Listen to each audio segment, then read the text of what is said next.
The NFL has regular weeks, and then it has moments that test the soul of a franchise. And for the Carolina Panthers, Week 13 isn't just another Sunday. It's the last mountain before a long-awaited bye, the deepest breath this team will take all season. But standing in the way? The 9-2 Los Angeles Rams. The top of the NFC. A powerhouse that doesn't blink. This is the toughest challenge Carolina has faced in 2025. And somehow, that's exactly why this game matters. Last week, the Panthers' offense didn't just stall, it lost its way. Only 9 carries between Dowdle and Hubbard, from a team that built so many of its best moments this season on the ground. Rico Dowdle made his feelings known. One emoji, one message. We abandoned what we do best. Dave Canales owned it. He changed the tone in meetings. He reset the approach. Now the question is simple. What version of the Panthers' offense shows up on Sunday? Do we see the balanced attack that powered Bryce Young to that 448-yard masterpiece 2 weeks ago? Do we see the physical run game with Dowdle and Hubbard pounding away early? Or does Carolina swing too far in one direction again? Right now, this unit is a puzzle, and this matchup is where it must finally snap into place. On the other sideline, there is no identity crisis. The Rams know exactly who they are. Because Matthew Stafford, 37 years old, year 17, is playing the best football of his life. 2,800-plus yards. 30 touchdowns. Only 2 interceptions. That's not veteran consistency. That's an MVP resume. And he's surrounded by firepower. Karen Williams in the backfield, Puka Nacua carving up zones, and Devontae Adams turning contested catches into routine plays. But for Carolina, the timing couldn't be worse. J.C. Horn, out.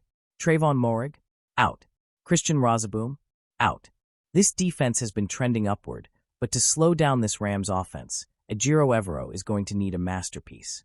Young corners, new rotations, next man up across the board. This will be a chess match where one mistake can turn into 7 points. If this feels impossible, remember this. A few weeks ago, Carolina walked into Lambeau Field as heavy underdogs, and walked out having knocked off the NFC leaders. That wasn't luck. That wasn't a fluke. That was a team that played loose, confident, fearless. A team that embraced the moment instead of shrinking from it. That Panthers team can beat anyone, even the Rams. But which Panthers show up on Sunday? That is the question that will define the final stretch of this season. At 6-6, Carolina's margin for error is razor-thin. The playoff drought hangs over everything. And this game, this mountain, might be the one that determines whether they're climbing or slipping. Beat the Rams, and suddenly the season looks alive, dangerous, full of possibility. Lose, and the road gets longer, narrower, almost unforgiving. The Rams are the favorites. The Panthers are the underdogs. But in the NFL, underdogs write some of the best stories.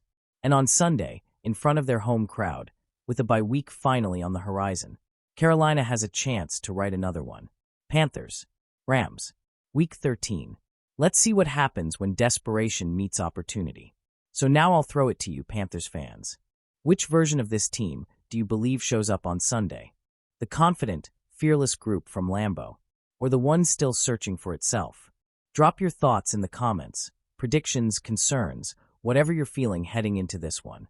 And if you're riding through every high, every low, every brick of this rebuild, hit like, subscribe, and smash that bell so you don't miss a single update down the stretch. Because this season isn't done. This story isn't finished. And the biggest chapters may still be ahead. Keep pounding, Panther Nation. We'll see you after the game.